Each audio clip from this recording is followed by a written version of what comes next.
So, France versus Morocco, semifinals of the World Cup. This was a remarkable World Cup for Morocco, not just because of what they accomplished, but also how they did it, the quality of their players they shone through, the efficiency of their tactics, and maybe more than anything, just the storyline. The first World Cup in the Middle East to have, a majority Muslim country make it to the semifinals, first Arab country, first country from the African continent to make it that far. And I really just want to take a moment and say that for any of you who've ever wondered what the whole point about representation is, why representation is important and valuable to people, I think this is the best, most visceral example that you can think of is seeing the reactions of Arab and African people all around the world to Morocco's run, seeing how much that means, like it means to them. That's why representation is important. And so, good on these boys for doing what they did. And unfortunately, they did lose to France, but there's no shame in losing to France in a World Cup semifinal.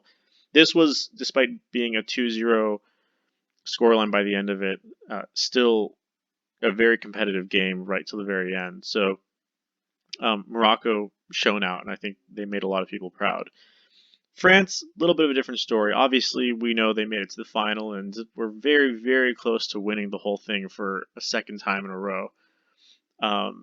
But despite missing some of their best players like Pogba, Benzema, Kante, and Lucas Hernandez getting injured at the very beginning of the tournament, they still made it to the final, and in certain respects played really well. So this goal, which happens in the early stages of this semifinal, I think highlights some of the technical things that France did really well to exploit Morocco's setup that they've been using up to this point. And the first thing I want to point out is that Morocco plays with a back five.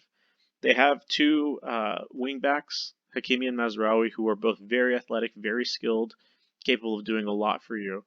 And one of the things that you notice throughout the course of this match is that um, having that back five inspires the defenders, especially the wing backs, and maybe the wider center backs too sometimes, to take chances on intercepting the ball, which is a great idea because if you have an extra man in defense, typically there's four in defense, but if you're playing five at the back, if you take a chance and you miss, right, you've got someone else to back you up. And, in the event that you do, win the ball on an interception or something, then suddenly you're on the counterattack. And so that's what Morocco tried to do throughout this game. And France was well aware of that. And they, I think, set up their attack quite astutely.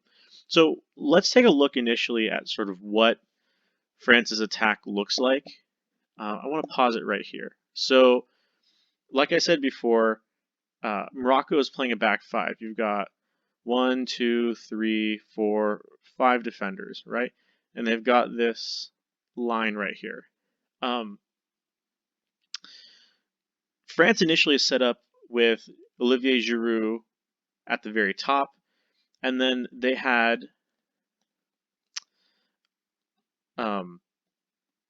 Antoine Griezmann playing in like a number 10 role over here, with Kylian Mbappe out on the left wing and Ousmane Dembele on the right wing. When we look at this clip to start with, they're already out of position, but that's by design. So Giroud is still up top here, right? But Mbappe, who's normally occupying the left wing, has moved inwards, and he's playing in that number 10 role that Griezmann typically is. But Griezmann, as you can see, is no longer here.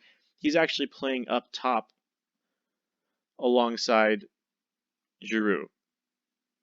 And who's filling in that gap on the left wing where Mbappe used to be? Well, it's our fullback Theo Hernandez who's making that run into the left wing. And now the key thing that sets up the first part of this goal is the right winger here, Ousmane Dembele. Dembele is a extremely fast, extremely skilled attacker. So he's one of those players that can take off in an instant. Mazraoui, the guy defending him, knows that. So Mazraoui knows, and everyone knows really, that you cannot give Dembele, more than maybe like 2 touches at max with room to run. If you give him room to run, he blows by you, and you're in big trouble. So Mazraoui knows that, so he has to stick closer to Dembele. Dembele knows that Mazraoui has to stick closer to him. So look at how close Dembele is to the sideline. He is basically standing on the sideline right there. He's doing as much as he can to pull Mazraoui out wide.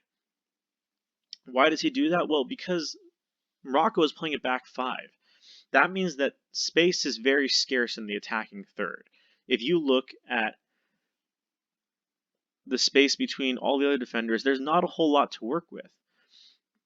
But because Dembele knows that Mazraoui has to stay close to him because Mazraoui can't let Dembele have too much space to run with the ball, if Dembele were to receive the ball, Mazraoui has to be right there on him as soon as he gets it.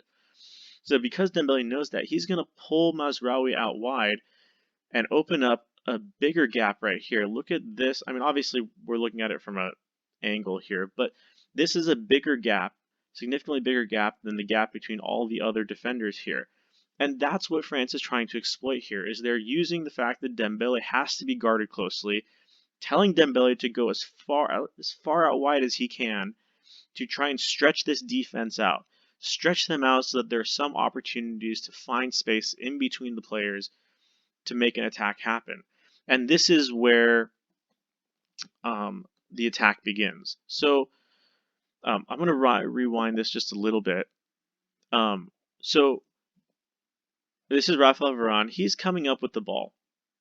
Let's say the attacking third is, about there, right? So Morocco is sitting deep, but they're not really going to engage in a press until Varane starts to get close to the final third. He knows that, of course, and the center forward is starting to make his way over here.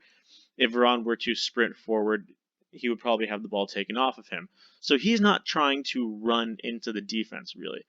But what he is doing is he's looking for a pass. So he's got some easy passes that he can make, right? He could hit up Koundé on the right. He could turn around and switch play to the other side. None of which is especially inspiring. One thing he could do is he could pass it to Dembele over here. He's not in the frame, but we mentioned how far out wide he is. He could make that pass too, but we know that Mazraoui is going to be, close on him.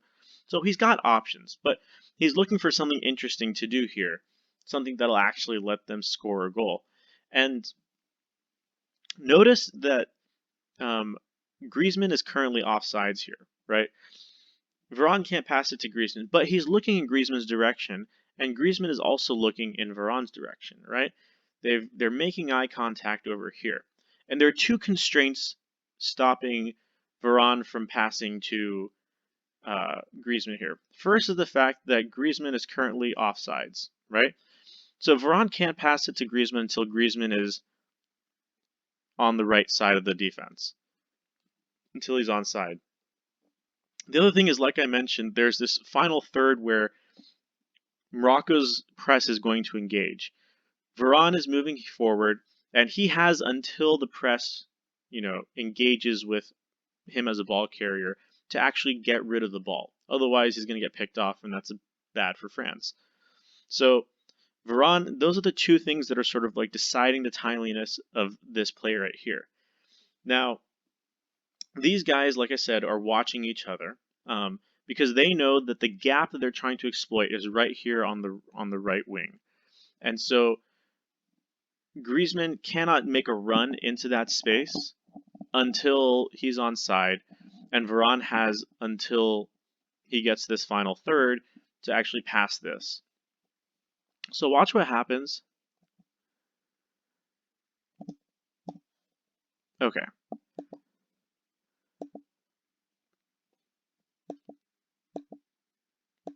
I want to draw your attention to one really minute detail that happens here. Griezmann is running back onside. The defender Eliamik is basically man marking Griezmann at this time. Griezmann knows that, and so Griezmann knows that Eliamik is going to be tight on him. Now, I'm going to play this in live speed and watch what Griezmann does with his right hand. With his right hand, because he and Varane have like locked eyes here. They're watching each other. He's going to gesture with his right hand for Varane to pass it upfield through the defense for him. Okay? Watch him make that hand gesture. I'm going to try and pause it there, actually. Okay, so you saw him make that hand gesture with his right hand. I'll give you one more chance to take a look at that. Look at Griezmann's right hand when this pass is made. He's going to come onside, moves his hand. Okay, and then he starts running. Excuse me. Oh, shoot. Let me catch that one more time. Okay, so as soon as Griezmann makes that gesture with his right hand, everyone knows what's about to happen. Varane puts his head down. He's looking at the ball because he's going to make this pass. Eliamik, who is defending Griezmann, knows that this pass is coming. Here's the difference. Eliamik, and I think this is his bad here. First of all, the fact that he doesn't have, he has his additional defender is out wide means that this is a riskier thing to do. But that being said, Eliamik is jumping this route. He's going to try and intercept this pass, but he's going to intercept this pass. He thinks that this ball is going to Griezmann's feet based off where Griezmann is right now. So if at the moment that Varane makes this pass, right, Varane passes it to this location where Griezmann is, then this is an easy interception for Eliamik, launches a counterattack. But the problem is that the intention that both Varane and Griezmann had based off of that hand gesture and probably some discussion ahead of the game that the two of them had is that they are not trying to play into Griezmann's feet right here. They're trying to play Griezmann in behind the defense. So this ball that Varane passes is going to thread its way through the defense into this gap here that we initially talked about. That's why they were stretching the defense out, is they're trying to allow for Griezmann to run through that space with a through ball from Varane. This is as much of a drawn-up play as you can imagine in the game of football. But Eliamik is playing this as if Varane is passing it directly to Griezmann's feet. That's not what happens. That's the mistake he makes, and he realizes it as soon as he steps up past Griezmann. So watch this.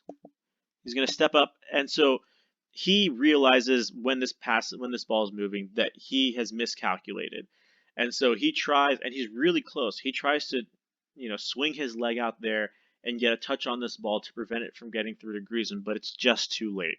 So the ball's going to get through to Griezmann. Okay, and now we're in the second phase of this attack, and this is equally interesting. So let's go back just a few seconds to right before this pass is made. So we talked about Dembele, we talked about Griezmann and the coordination that happens between him and Raphael Varane. But look at excuse me, I think my voice just cracked.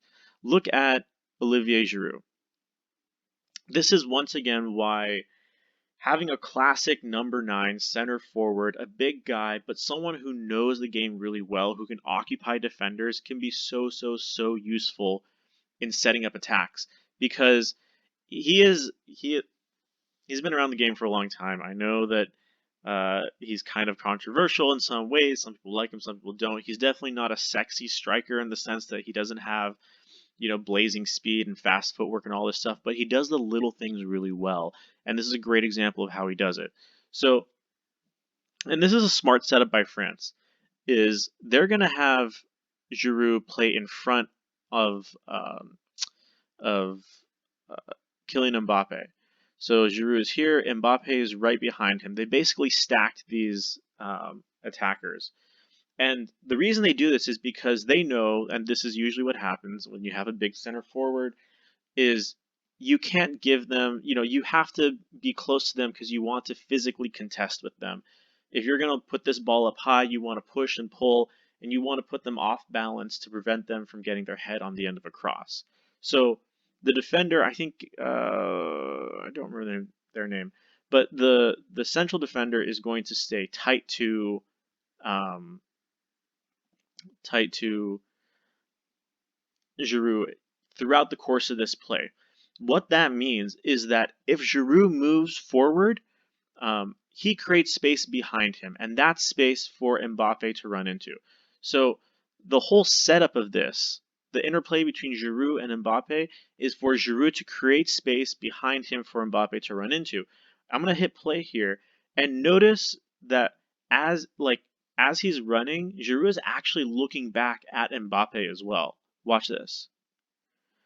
And so look for that. The other thing I want you to pay attention to is look at Mbappe and Giroud are both going to turn and run forward as soon as Griezmann gets in behind here. They're both going to turn and run, but there's going to be a moment where Giroud continues running and Mbappe stops at the top of the box. I'll try and stop the video right there. Watch this. So they start running. Okay, so Giroud is in full stride. Mbappe is actually taking like a hop step, because this is the moment where Mbappe has to decide. Giroud is carrying this defender with him towards the goal. So he's creating this space behind him at the top of the box for Mbappe to play with and make a decision on. I know it doesn't look like a lot, but in the final third, especially around the goal box, this is like acres of space. So Mbappe actually has a lot to work with because Giroud has done a great job of carrying this defender with him and making sure that Mbappe can make a decision. Now, Griezmann has some options here. He could try and cross this for Giroud to get his head onto. Not a bad idea. Giroud is really good in the air, big-bodied attacker. He also has an on-running Theo Hernandez at the far post. So that's kind of a longer pass to make, might give them more time. But really what they're looking for, and it's the obvious choice here, is that they've got all this space right here.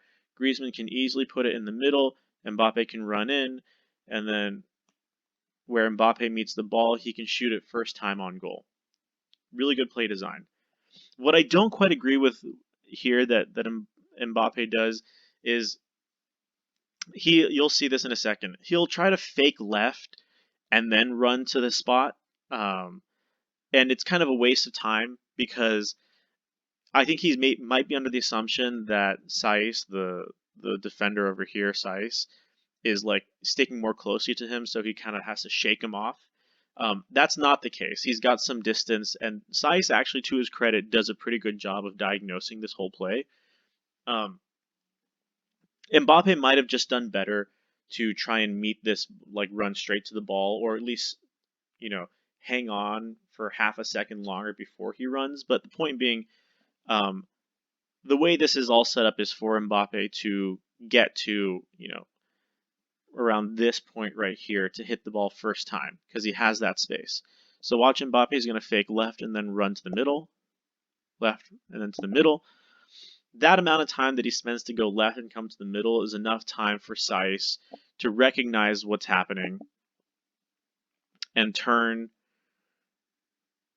and run with Mbappe to try and beat him to that point where Mbappe is going to try and shoot the ball. So not quite the best execution from Mbappe, but the general idea is there. Griezmann does a good pass here. Again, Giroud, he was looking backwards, now he's looking forwards just in case, or he's looking at the ball just in case the delivery comes to him. But he, of course, understands that the pass is supposed to go to Mbappe in this space right here. So that's where the ball goes. Watch this. Griezmann's going to put it there. Saiss does a good job of getting there in time. He stops Mbappe's original shot.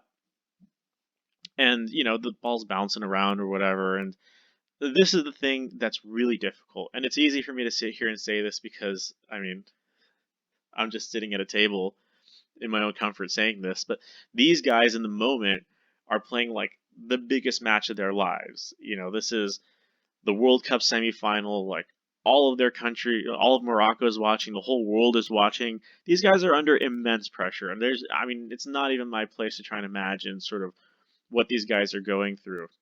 Um, but when you've just barely stopped a goal from happening, look at look at just how many defenders are focused on Mbappe at this moment.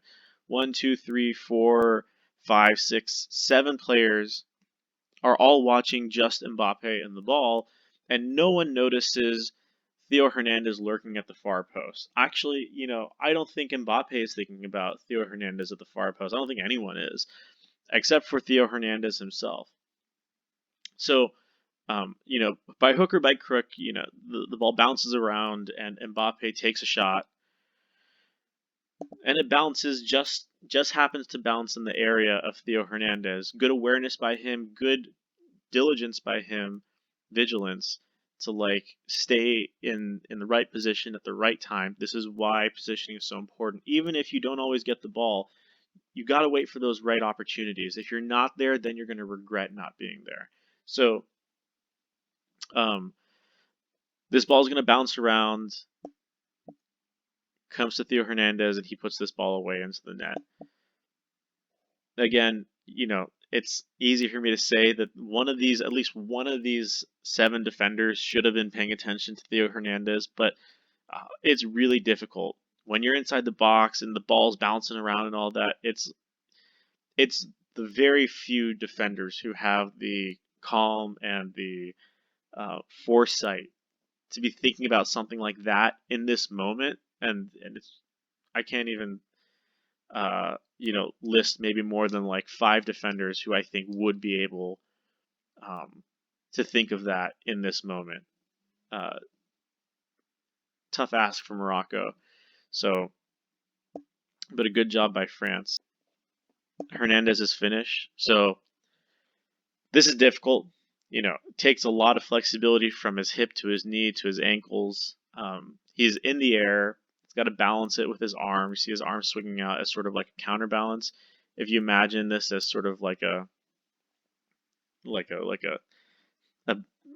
a balancing act, the center of his gravity is sort of like right here, and it's pulling downward with his right foot, so he's got to balance it out with his left leg swinging in that direction. It's got momentum, so he has to offset it with the rest of his torso, leaning the other direction.